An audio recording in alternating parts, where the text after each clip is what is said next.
Hi guys, good morning. Today I'm going to be making this Krusty's gluten-free coffee cake mix. If you watched a previous vlog of mine where I show you the groceries that I bought, I think I showed you this. It's like 7 a.m. on Sunday morning right now.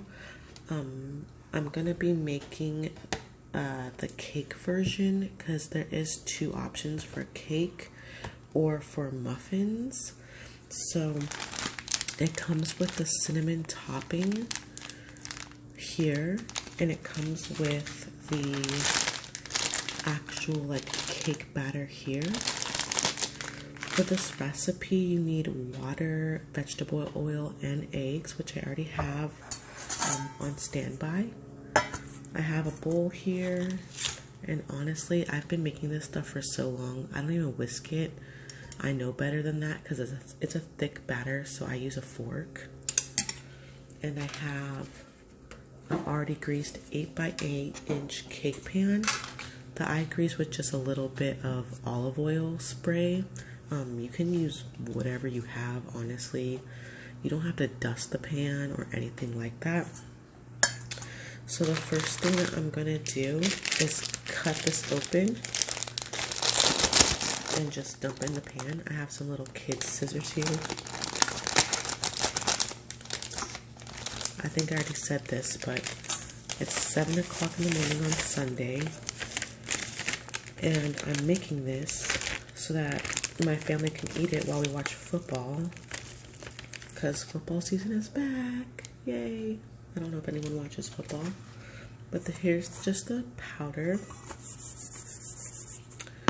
I like this because there's no guessing. So you are just gonna dump the eggs, the water, and the oil in. Starting with, give me 1 second. Okay, sorry, I had to pause for a second. So we're going to put in 1/4 cup of water, which I already pre-measured right here. This is 1/4 cup. Okay. And then we're going to put in 1/3 cup of the vegetable oil, which is right here. That's 1/3 cup. I'm gonna wipe my hands off because I got some oil on me. And then we're gonna crack in 4 eggs whole. If you are making the muffin version, there's 1. If you're making the muffin version, it calls for 5 eggs.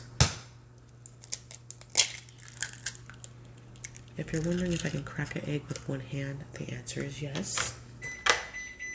That's my oven. This is 3 eggs.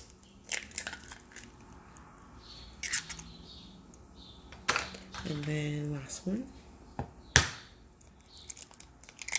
4 eggs. So we're going to stir together this cake batter with the 1/4 cup of water, the 1/3 cup vegetable oil, and the 4 eggs, and we're just going to mix this together.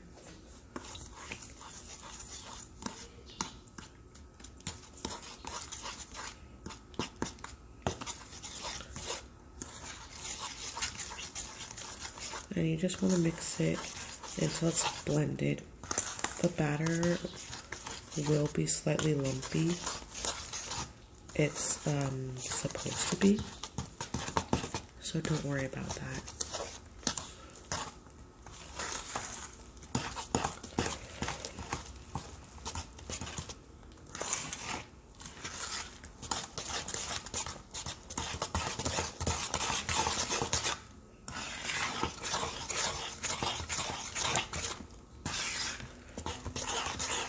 Now, once you're done with this, which we're almost there, I just like to go to the very bottom and make sure I scrape a couple times.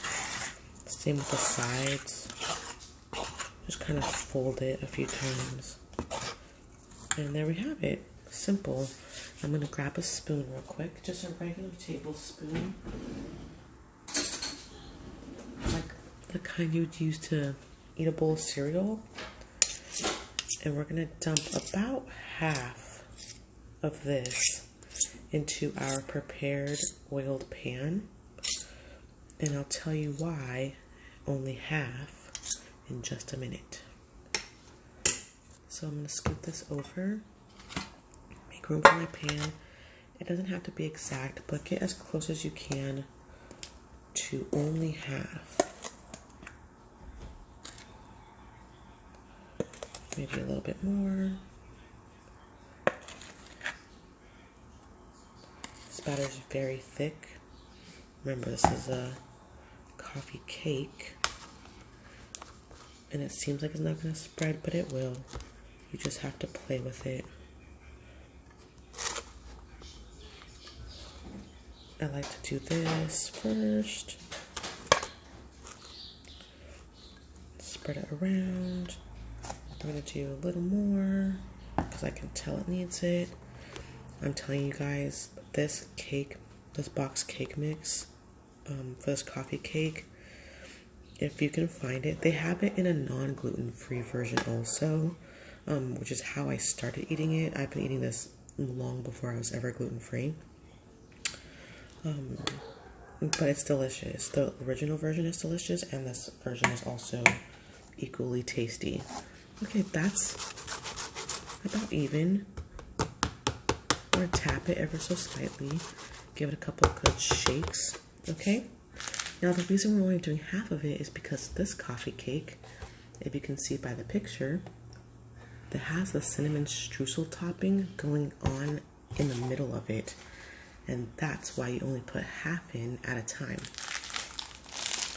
So I'm going to cut open this delicious, smells very yummy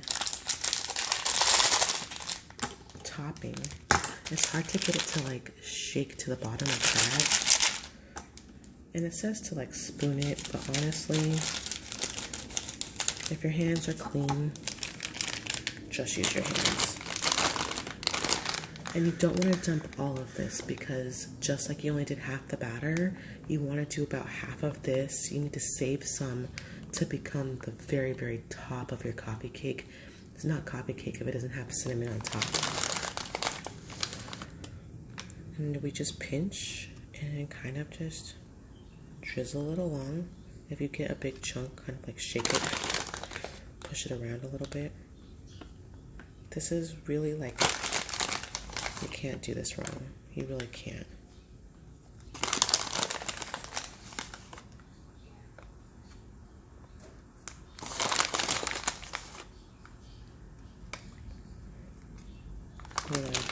Make sure you check the bag. We're already almost to the halfway point, so this will probably be like the last little amount, maybe a little bit more, like that. Okay. My hand's covered, but that's okay. Okay, so now we're going to spoon the rest of the batter by dropping it, literally dropping spoonfuls like this. Start with the corners because it's easier to spread to the middle than it is to spread to a corner. You don't want to mix the layer too much. You want it to stay, but honestly, no matter how much you try, it's the cinnamon and the top layer of the batter that you're doing right now, they're gonna mix together a little bit when you spread it. Now I go for the middle.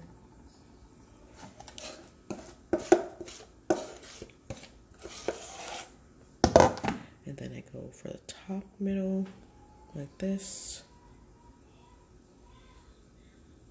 I don't know if that's a kid I'm hearing or if that's my friendly neighborhood chickens. We're just gonna, usually I would grab a spatula at this point, but they're kind of far away from me, and this is working just fine. I have no idea if that's a kid or a turkey, or a chicken, I mean. Alright, so that's pretty good and great. Now here comes the part that ruins the beauty of the cinnamon layer. Just kidding. We're just gonna kind of use the back of the spoon and we're gonna spread it it doesn't have to be pretty. The point is to try to get it as flat as possible for the purpose of cooking so that it cooks evenly. So we're gonna push this and push this around. See, it's starting to like spread. It's okay, I promise. It's okay. The only time I've ever messed up this cake is one time I forgot to put the cinnamon in the middle and nothing happened. I just put a lot of cinnamon sugar on the top and no one complained. I think I actually did that on accident on Christmas once because I make this every morning for Christmas morning. We open presents and we have coffee and cocoa and we eat this. It's our tradition. Yep, I think that's chickens, not people. Alright, so we're just going to keep on pushing. You're just playing with the dough, trying to get it as even as possible. It's not going to look pretty. Just, if you ever make this, don't beat yourself up. I mean, it's not pretty.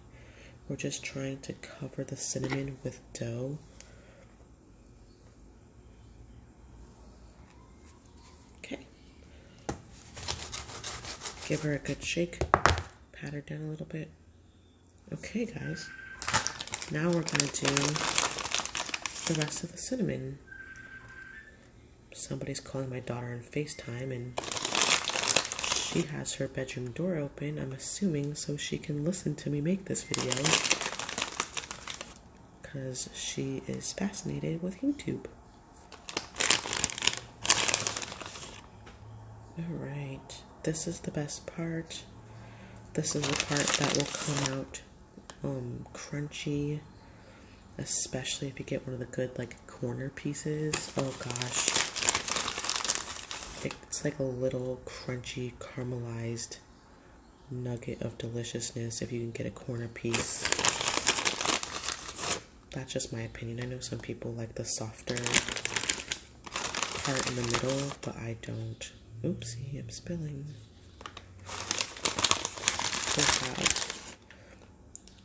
And if you do half and half, it will turn out to be exactly enough for the cinnamon. I mean, it's measured out perfectly.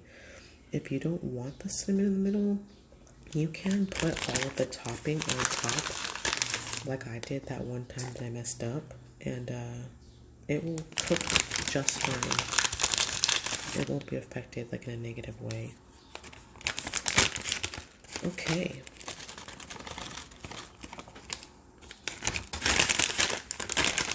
There's some stuff in the corner.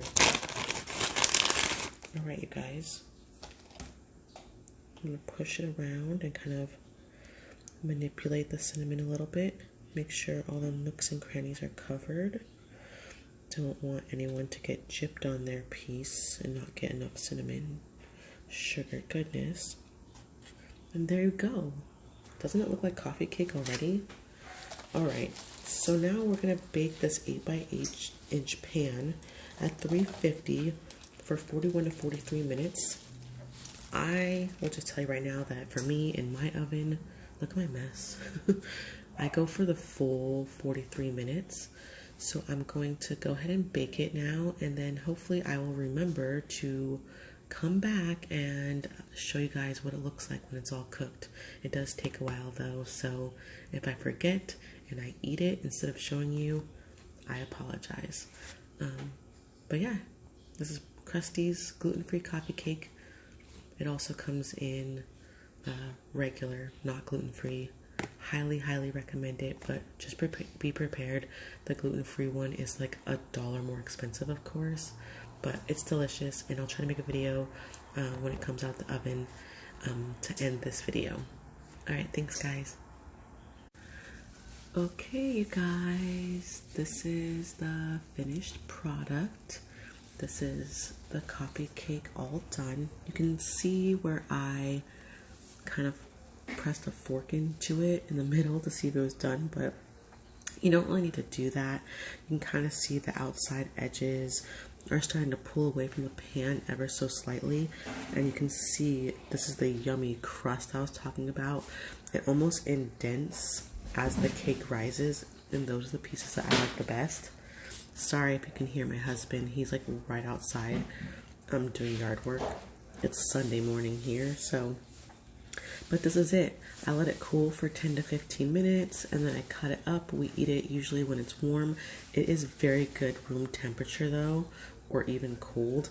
I like sometimes to put a little bit of like butter on it, little spread of butter, because I like the salty with the sweet, but that's just me. Because if you're going to be unhealthy, just go full out. But that's it, you guys. It's delicious. It's easy. If you live in America, I'm sure you can find this mix at your local grocery store, Walmart, probably even Target. I get it at my local grocery store. I have also seen it at Walmart. But give it a try. It's fast. It's easy. My family eats it all the time. And we're going to eat some as soon as it cools off and watch some football. So if you're watching this on Sunday, happy Sunday or happy day wherever you are. Thanks, guys. Bye.